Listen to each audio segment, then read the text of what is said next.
We're going to tie the Skwala or early stonefly humpy. This is a large stonefly that is present in early spring. The proportions are different than a regular humpy in that it is almost an inch long, from the hook size 10 and a tail the length of the hook shank. The prominent wings are spread out, representing a struggling adult stonefly desperate to get out of the water. Deer hair for the wing material should be natural body hair, and it should have fine points at the top and also a little springback. Now, hair that is used for comparisons is also good for the humpy. I have a number 10 dry fly hook in my vise. Now, this is a big hook for a humpy, but our stonefly we're imitating is an inch long. So with the length of the shank plus our tail, which is the length of the shank, gives us the correct dimension. I've started my thread at the eye of the hook, worked halfway down the shank and then back. This is where we're going to tie in our wing. Take a section of deer hair and flatten it out, and it should be the length of the gape of the hook. We're going to double that, cut it off, comb out the underfur, and stack it.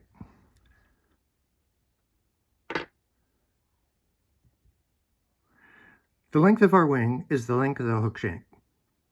So we're going to bring this forward, and it can be a little longer. These are very prominent wings on this stonefly that stick out quite a bit. So make your thread very round at this point, and with a good grip on that deer hair, let's make a couple loose wraps. Bring that to the top. Make sure we got our length. Pull down on that. It will flare, but we don't want it to spin around the hook shank, and we're going to tie that. Now I'm using a black thread here for contrast. I'd normally use a brown or my olive brown. Now I'm just going to use a piece of tape here for this video so the hairs don't get commingled together. But you want to lift up your wing. See that you have that 1.5 eye space behind the eye. And that looks pretty good there. We'll put that down again. Again, we'll firmly grasp that and finish tying that in. Really pretty good tight wraps here. We don't want this wing to be moving. Lift up the back, and we're just going to cut that off. Let's just finish tying that in, and this is the start of building our tapered body. We want to take just a small amount of super glue. Don't get this up into the deer hairs, but just right there to hold that wing in place while we fiddle around with it.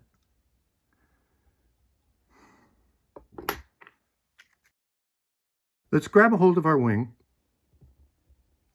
make it upright, and we want to put a small dam of thread underneath the front of our wing. And it's important to get it underneath the wing so we don't have a slope.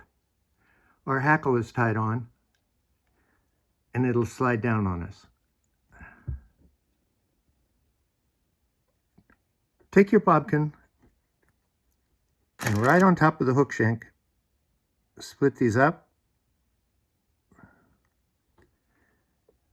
and then be very deliberate in pulling them both sides.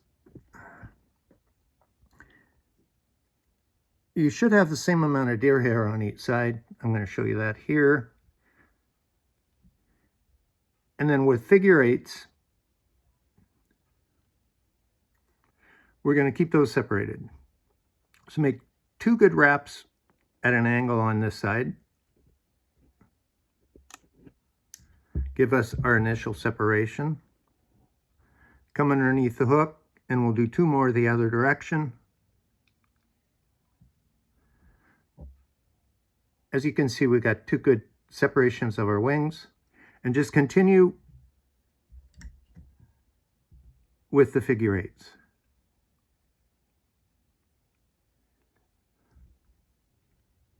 So now, because these flare out, we're just going to go up the post 2 to 3 millimeters with some very loose wraps because we don't want it to flare, and bring those wings into the proper shape. Start at the base, work your way up. If you have to let out some loose thread, go ahead.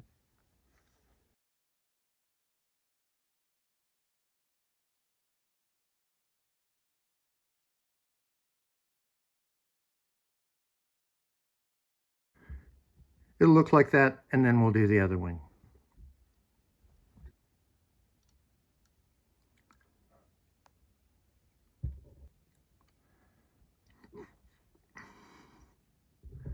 Let's wrap our thread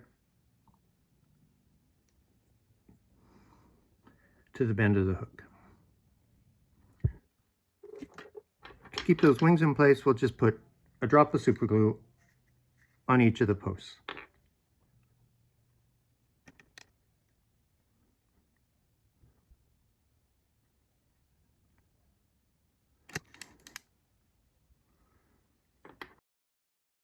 For our tail and our hump, we're going to use moose hair. Now, moose hair has different lengths when you get to the tip, so it's kind of difficult to get the right quantity. But what you want to look for is fine, stiff tips that are very straight. Take a good chunk of your moose. Now, it can be kind of hard to gauge how much there is because the ends are uneven.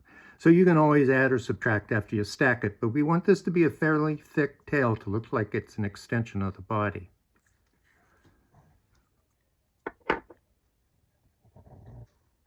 So the length of our tail, again, is the length of the hook shank.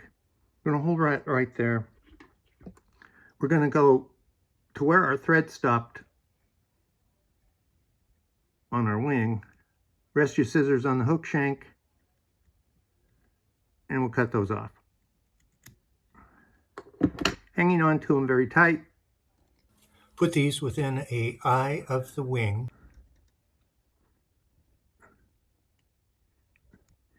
And we'll continue to build our body.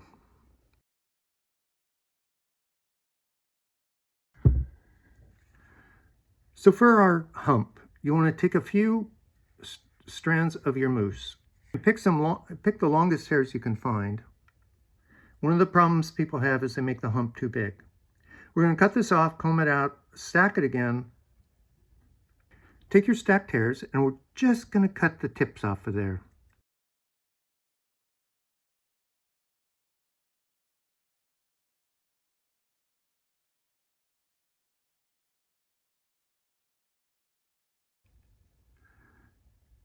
Have those tips just touch the threads there of our wing. Put some tight wraps in there. Hold that hump up, keeping it over the center of the hook shank, and wrap it all the way to the bend.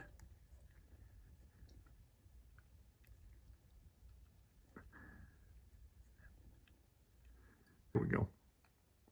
Now we'll continue to make a tapered body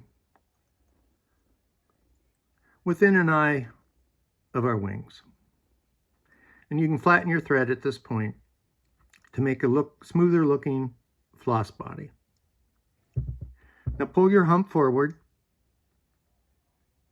between the wings.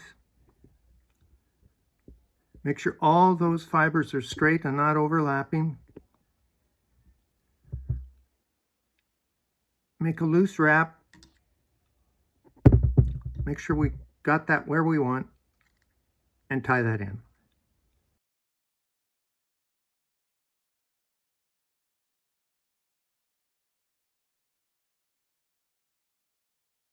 Then with the point of your scissors, let's lift that up and cut off the rest of that moose.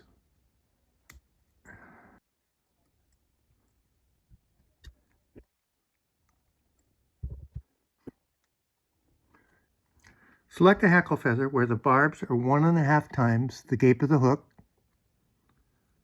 Prepare your hackle feather by removing about 4 millimeters of barbs off the stem. And we're going to tie in only about 2 millimeters. So that first wrap will partially not have any barbs on it. This will keep our feather from spinning on us and keep the concave side towards the front. So we're going to mount this with the convex side that's pretty side down.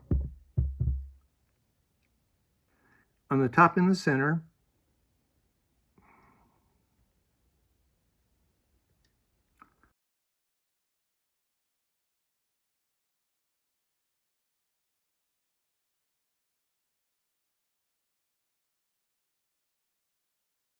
so with that tied in, we'll go to the eye of the hook and I'm going to use my rotary vise here, so we'll just quickly put on a 1/2 hitch.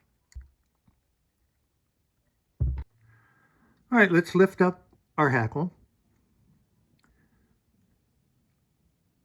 With the concave side facing forward, let's get 4 or 5 wraps in here if we can.